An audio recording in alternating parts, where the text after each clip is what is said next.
There's really only one renewable energy source that can power the whole world right now, today, and that's solar energy.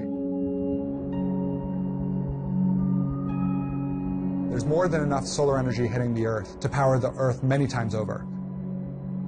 We're all familiar with the story of solar technology.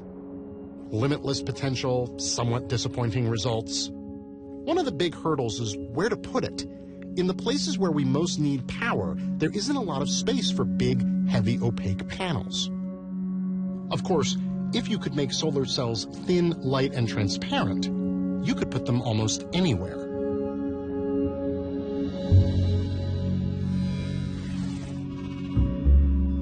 So this is actually a solar panel that you're probably familiar with. Been around for decades. And what this does is it absorbs the light that hits the surface, and it converts that light into electricity.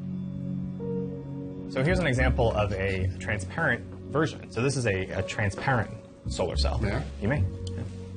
Yeah. Okay. We're commercializing what we call a transparent solar cell. It's really just an invisible film that you can put on any surface. It can go on a mobile device display, it can go on a building window, and it can generate energy on those surfaces.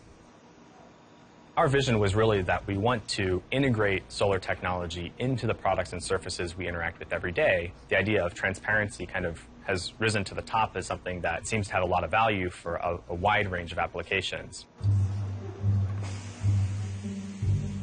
In the past, people tried to make solar cells transparent by shrinking down the size of the components, but that only gets you so far.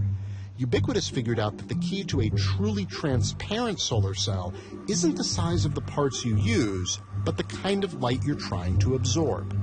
We've designed photoactive materials that let visible light pass through, but can selectively harvest the parts of the solar spectrum that we can't see with our eye, namely the ultraviolet and the near-infrared parts of the solar spectrum. And so we can have a very transparent solar cell.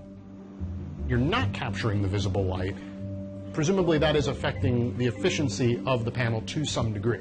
Yeah, if you look at a traditional solar cell, it absorbs light in all parts of the spectrum. Of the light that hits the surface, 33% of that light is converted into electricity. With a transparent cell, you cut out the visible part of the spectrum, but you can still achieve up to 22%. With our pilot production facility, we expect to be able to reach around 10% power efficiency. Which is a drop, but then I suppose there are advantages to having things that you can see through as opposed to things that you cannot. Absolutely. Now you have a lot more surface area that you can apply solar technologies to. The first place Ubiquitous wants to put its solar cells is on the displays of mobile devices, which could mean the smartphone of the near future never runs out of batteries. But the real potential of a technology like this becomes clear when you start to think big, like skyscraper big.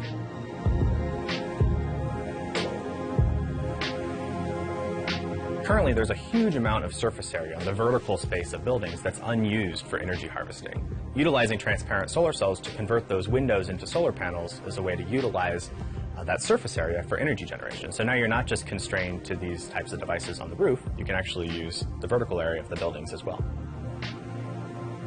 We see this as really being deployed everywhere, generating power in the background without you even knowing that it's there. This won't be the only solution that we need, but we see it as being a very important technology to make a more sustainable society.